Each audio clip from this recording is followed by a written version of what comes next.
नमस्कार मित्रों, मैं ममता वाजपेयी भोपाल से मेरी हरी भरी छत पर आपका स्वागत है। लीजिए, मैं फिर हाजिर हूँ नए वीडियो और नई जानकारी के साथ। आप देख रहे हैं इंडियन टेरेस गार्डनिंग आर्ट और अब मेरे नए लुक के साथ मेरा नया बगीचा और नई हार्वेस्टिंग देखिए और जानिए नई 4 बातें।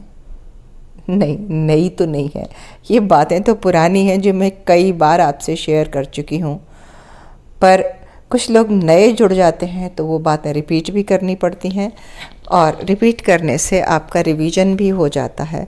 तो सबसे पहले तो आप हार्वेस्टिंग का आनंद लीजिए। मैं हर बार हार्वेस्टिंग दिखा रही हूँ और मैं भी बहुत खुश हूँ कि इस साल गर्मी में मैंने अच्छी सब्जी ली। मैं ये करती थी, गर्मियों में बहुत कम गमले कर देती थी क्योंकि मुझे लगता था सब्जी होती नहीं है। इस बार मैंने थोड़ी प्लानिंग की और समय से, यानी कि फरवरी के पहले सप्ताह में ही सीड सोइंग कर दी और मेरी बेलें फैल गईं। और अब देखिए, जब अप्रैल का ये तीसरा सप्ताह चल रहा है तो मेरी बेलें फ्रूटिंग लगभग दे चुकी हैं, तो मुझे सब्जी मिली। तो ये टिप है, देखिए, आपके गर्मी की सब्जी लेना है तो आप फरवरी के पहले सप्ताह या जनवरी के आखिरी सप्ताह में ही बीजों की बुआई कर दें, तो गर्मी शुरू होने के पहले वो पूरी बेलें आकार ले चुकी होती हैं और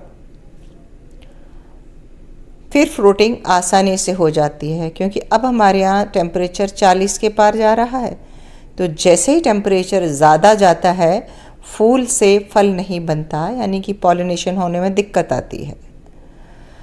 तो देखिए, ककड़ियाँ टूट गई हैं।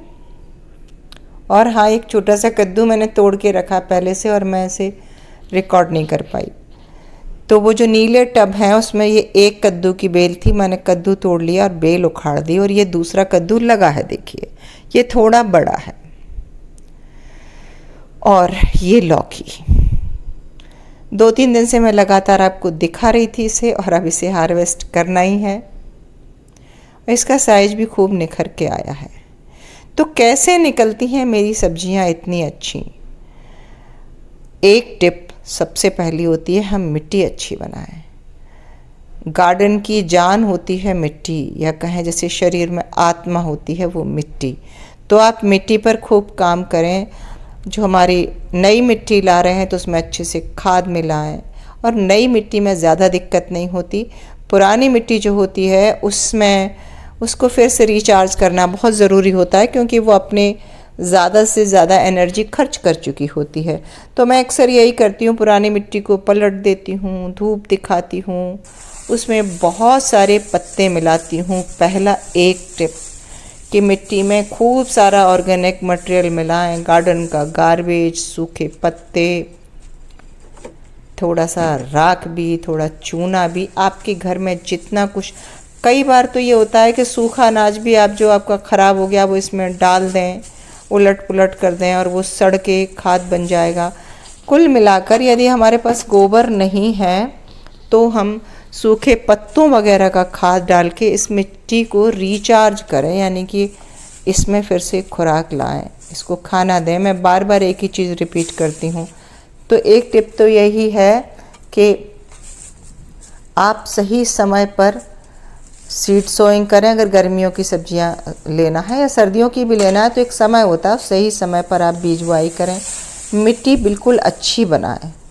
पुरानी मिट्टी को उलटते पलटते रहें, उसको धूप दिखा दें ताकि उसमें फंगस जनित या गीलेपन से पनपने वाले रोग, कीटाणु वगैरह मर जाएं, और उसमें खूब सारे सूखे पत्ते, गार्डन का कचरा बोरियों में स्टोर करके रखते रहें।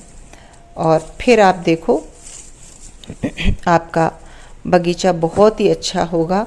मैं गारंटी लेती हूँ, अगर मिट्टी अच्छी बन गई, आपने सही समय से सीड सोइंग कर दी। और तीसरी टिप भी सुन लो कि कंटेनर साइज सही हो। बड़े से कंटेनर में एक हेल्दी मिट्टी भर के सही समय पर। और चौथी टिप है, सही बीज, उन्नत क्वालिटी का बीज लेकर आप एक पूरे जुनून के साथ बागवानी करेंगे। क्योंकि बागवानी एक जिंदा चीज़, पौधा जिंदा चीज़ होती है और हम उस पर काम करते हैं तो हमें रोज़ देखना होता है। ऐसा नहीं है कि हमारा जब मन हुआ तो हमने ढेर सारा पानी डाल दिया, 2 दिन हम बगीचे में गए ही नहीं। एफिड लग रहे हैं, कीड़े वगैरह तो लगते ही हैं, और उनको भी संतुलन साध के मैं तो बिना दवाई के ही मैनेज कर रही हूँ। थोड़े बहुत कीड़े आते हैं तो मैं पाइप से प्रेशर से धोती रहती हूँ। तो पानी देने का तरीका, मिट्टी बनाने का तरीका, बस ये छोटी छोटी बातों का ध्यान रखेंगे तो आप भी उगा सकेंगे सब्जियाँ। कैसा लगा वीडियो कमेंट करके ज़रूर बताइए, और मिलते हैं अगले वीडियो में। अगर वीडियो अच्छा लगा हो तो लाइक कीजिए, शेयर कीजिए, और सब्सक्राइब तो मुझे कर ही लीजिए। नमस्कार।